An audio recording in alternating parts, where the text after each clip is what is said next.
Alright everyone, now we have to talk about the Gaza aid pier. The basic concept is a fairly easy one. It's one that I actually support. If you're going to import a bunch of aid to Gaza, shouldn't be necessary. I don't believe in the war and I don't believe in giving foreign aid in general. But if you're going to do that, if you can make it more efficient and more cost effective, well, yeah, I mean, you're saving taxpayer money. It just sort of makes sense. So they built a pier, and it's out of components, little metal scaffolds that float in the water, and they get hooked together, and you can make a big-ass pier right offshore. The problem is that you can't really do the aid directly, because if you airdrop it, like the Palestinians were literally complaining about that, they're moving around in Gaza over and over again, so you don't necessarily logistically know where the aid is going and who it's going to.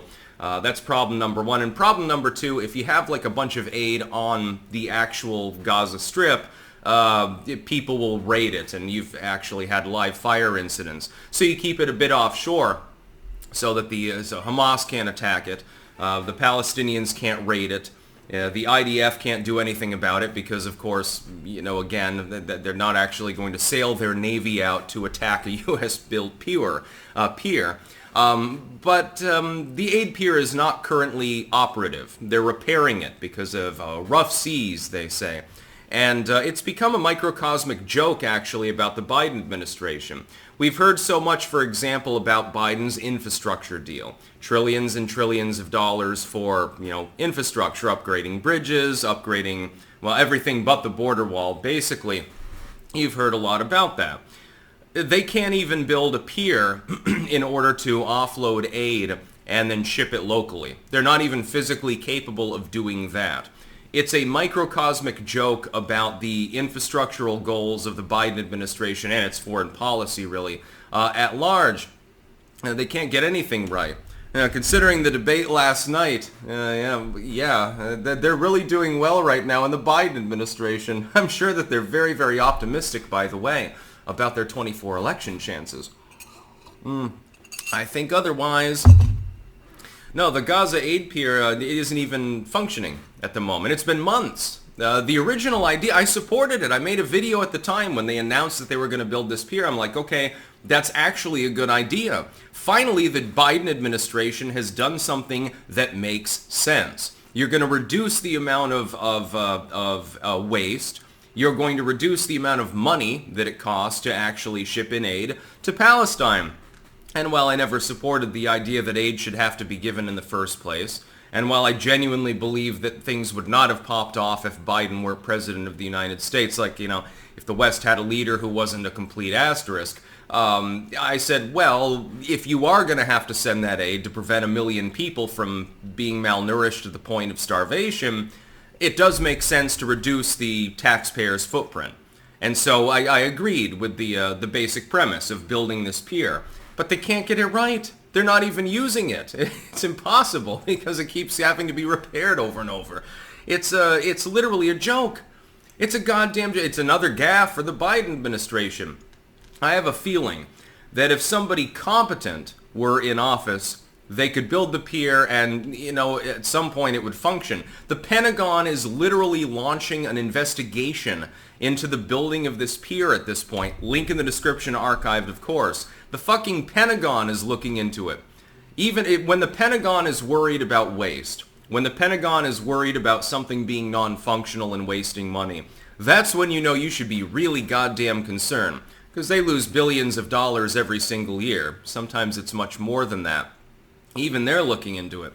I was looking at this news story paired with the debate. It's like situation normal, all fucked up. It couldn't get worse right now for the Biden administration. The Israelis are probably shaking their heads too. They could have probably built the pier by now and it would actually function. Hell, the Palestinians can do it themselves. They like importing construction equipment. Let them build a pier. Why do we need to be involved?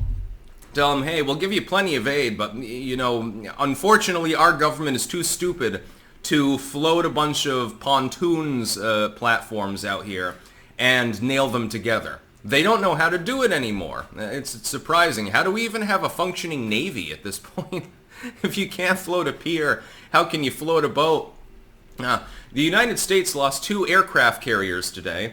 due to lack of maintenance. Yeah, they just sunk. Then the environmentalists will say, well, it'll become part of a coral reef ecosystem. How wonderful. Really wonderful for the U.S. taxpayers. There's no cheaper way to do it. It's just not working. Nothing that the Biden administration attempts to do, even when the idea is fundamentally a good one, seems to fundamentally work. The fundamental idea behind this is not bad. Having the pier there increases efficiency and makes it a hell of a lot cheaper to actually bring in food aid and medical aid and stuff. Again, it shouldn't be necessary, but if it is, we're sending it because we're a big country, we get a lot of money, and we get to bribe people to like us, basically. That's fine. You can't even get that done. The pier don't work. You can't even build a floating pier. The U.S. Army Corps of Engineers is having a real one. It could have something to do with the fact that the people that are instructing them, and most of the people that are in leadership positions, are now woke, and so basically you've got communists building the U.S. pier off of Palestine. I wonder if the Palestinians enjoy the irony of a situation where a bunch of fucking leftoids in the United States, a political affiliation they tend to support, are the reason why they're not getting food right now. Oh, we've got plenty of rice and sorghum and wheat and all fucking soybeans. You can have those. Nobody here wants to eat them if they're not crazy. You've got so much food available that you can't even offload it. I don't know how they're getting food into Palestine right now. I guess they have to ship it through Egypt at the moment, and the Israelis took over that border crossing, so that's a big problem as well. We could have had the autonomy to help our so-called friends in Gaza, but we're not capable of building a fucking pier. Rather sad. That's about all. Peace out.